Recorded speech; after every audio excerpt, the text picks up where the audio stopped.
ସମସ୍ତଙ୍କୁ ନବରାତ୍ର ଉପଲକ୍ଷେ ହାର୍ଦ୍ଦିକ ଶୁଭେଚ୍ଛା ଏବଂ ଶୁଭକାମନା। ଚାଲନ୍ତୁ ଆଜି ମାତାଙ୍କର ନାମ ନେଇ ମାତାଙ୍କୁ ସ୍ମରଣ କରି ଆରମ୍ଭ କରିବା ଆଜିର ଭିଡ଼ିଓ। ଦୁର୍ଗା ମାତାଙ୍କର ସପ୍ତମ ଅବତାର ହେଉଛନ୍ତି ମାତା କାଳରାତ୍ରିଙ୍କ ବିଷୟରେ ଆଜି ଜାଣିବା। ଭିଡ଼ିଓକୁ ଶେଷ ପର୍ଯ୍ୟନ୍ତ ଦେଖନ୍ତୁ, ଶୁଣନ୍ତୁ। ଯଦି ପସନ୍ଦ ଆସିବ ତାହେଲେ ସବସ୍କ୍ରାଇବ୍କୁ ଟଚ୍ କରିକି ବେଲ୍ ଆଇକନ୍କୁ ଟଚ୍ କରିଦିଅନ୍ତୁ। ତାହେଲେ ଚାଲନ୍ତୁ ଶୁଣିବା। ମାତା କାଳରାତ୍ରି ଦୁର୍ଗା ମାତାଙ୍କର ସପ୍ତମ ଅବତାର ଅଟନ୍ତି। ମାତାଙ୍କର ଶରୀର ରଙ୍ଗ ଅନ୍ଧକାରମୟ ପରି କଳା ଅଟେ। ମୁଣ୍ଡର ବାଲ ଏପଟ ସେପଟ ହୋଇଥାଏ। ଗଳାରେ ବିଦ୍ୟୁତ୍ ପରି ଚମକୁଥିବା ମାଳା ପିନ୍ଧିଥାନ୍ତି। ଅନ୍ଧକାରମୟ ସ୍ଥିତିକୁ ବିନାଶ କରିବାର ଶକ୍ତି ମାତାଙ୍କ ପାଖରେ ଅଛି।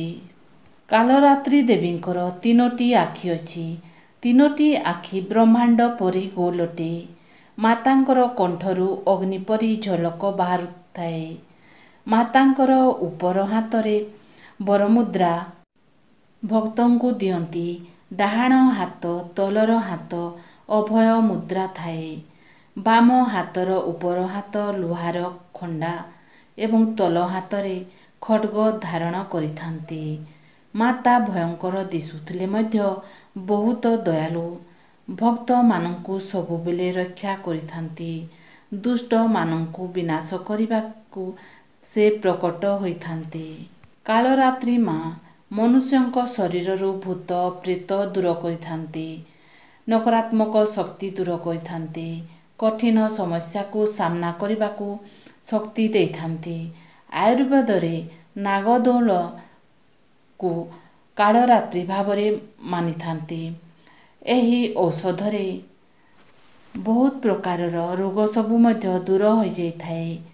ଏହି ନାଗଦୌନ ଗଛ ପ୍ରାୟ ସମସ୍ତଙ୍କର ବାଡ଼ି ବଗିଚାରେ ମଧ୍ୟ ଥାଏ।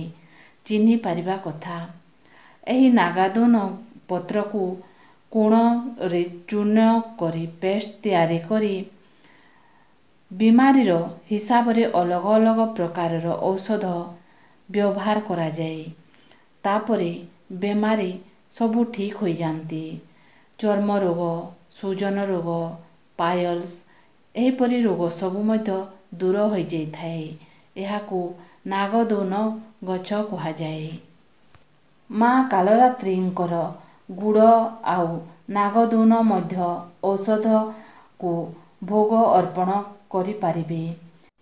ଏହି ଭୋଗକୁ ପରେ ଖାଇପାରିବେ। ଗୁଡ଼ ଏକ ଔଷଧ ରୂପରେ କାମ କରିଥାଏ। ଗୁଡ଼ ଆଉ ନାଗଦୌନ ମାଙ୍କୁ ବହୁତ ପସନ୍ଦ ଅଟେ। ଗୁଡ଼ରେ ତିଆରି ମିଠାଇ, କ୍ଷୀର, ହାଲୁଆ, ଫଳ ଭୋଗ ଲଗାଇ ପାରିବେ। ମାତାଙ୍କର ବାହନ ଗନ୍ଧର୍ବ ବା ଗଧା ଅଟେ। ଏହି ନାଗଦୌନ ଗଛ ପ୍ରାୟ ସମସ୍ତଙ୍କ ଘରେ ବା ବାଡ଼ି ବଗିଚାରେ ମଧ୍ୟ ରହିଥାଏ। ତାକୁ ମାତା କାଳରାତ୍ରିଙ୍କର ଆଶୀର୍ବାଦ ଗଛ ବୋଲି କୁହାଯାଏ। ମାତାଙ୍କ ଫଟୋ କିମ୍ବା ଛୋଟ ପ୍ରତିମା ଘରେ ସ୍ଥାପନ କରିବେ। ଫୁଲ, ଧୂପ, ପ୍ରସାଦ, ଫଳ, ମିଠା, କ୍ଷୀରି ଭୋଗ ଦେବୀଙ୍କୁ ଅର୍ପଣ କରିବେ। ସକାଳ ସନ୍ଧ୍ୟା ଦୀପ ଜଳାଇ ଭକ୍ତିରେ ପୂଜା କରିବେ। ନବଦୁର୍ଗାଙ୍କୁ ମାତା କାଳରାତ୍ରିଙ୍କୁ ନାମ ସ୍ମରଣ କରିବେ। ପ୍ରତ୍ୟେକ ଦିନ ଅଲଗା ଅଲଗା ନାମରେ ପୂଜନ କରିବେ। ଇଚ୍ଛା ଥିଲେ ଉପବାସ କିମ୍ବା ସାତ୍ତ୍ୱିକ ଖାଦ୍ୟ ଖାଇ ଯେମିତିକି ଫଳ, କ୍ଷୀର, ପଣା, ମାଖନ ସେବନ କରିବେ। ସପ୍ତଶତୀ ପାଠ, ଦୁର୍ଗା ଚାଳିସା କିମ୍ବା ଦୁର୍ଗା ସପ୍ତଶତୀ ପାଠ ପଢ଼ିପାରିବେ। ଯାହା ଦେବୀ ସର୍ବଭୂତେଷୁ ପାଠ କରିପାରିବେ। କନ୍ୟା ପୂଜା ଅଷ୍ଟମୀ କିମ୍ବା ନବମୀରେ 2 ବା 7 ବର୍ଷର କନ୍ୟାମାନଙ୍କୁ ଘରକୁ ଆମନ୍ତ୍ରଣ କରି ପାଦ ଧୋଇ ଭୋଜନ ବା ଉପହାର ଦେଇ ସମ୍ମାନ କରାଯାଏ।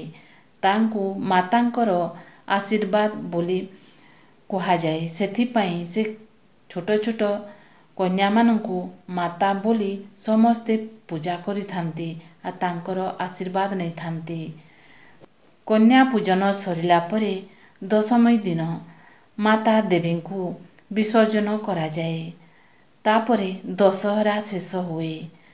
ମାତାଙ୍କ ଯଦି ଏହି ନବରାତ୍ର ଯିଏ କରିପାରୁଛି ଭାଗ୍ୟରେ ଥିଲେ ଶୁଭ ଫଳ ମିଳିଥାଏ। ମାତା ସବୁବେଳେ ସମସ୍ତଙ୍କ ପାଖରେ ଥାନ୍ତି, କିନ୍ତୁ ଶ୍ରଦ୍ଧା ଭକ୍ତି ନିହାତି ଦରକାର। ଯଦି ଆଜିର ଭିଡ଼ିଓ ଆପଣମାନଙ୍କୁ ପସନ୍ଦ ଆସିଲା ତାହେଲେ ସବସ୍କ୍ରାଇବ୍କୁ ଟଚ୍ କରିକି ବେଲ୍ ଆଇକନ୍କୁ ଟଚ୍ କରିଦିଅନ୍ତୁ, କାହିଁକିନା ଏହିପରି ଭିଡ଼ିଓ ସବୁ ଆପଣମାନଙ୍କ ପାଖକୁ ପହଞ୍ଚି ପାରିବ। ତାହେଲେ ରହୁଛି, ମାତା କାଳରାତ୍ରିଙ୍କ ଆଶୀର୍ବାଦ ସମସ୍ତଙ୍କ ମୁଣ୍ଡ ଉପରେ ଥାଉ। ଜୟ ମାତା କି।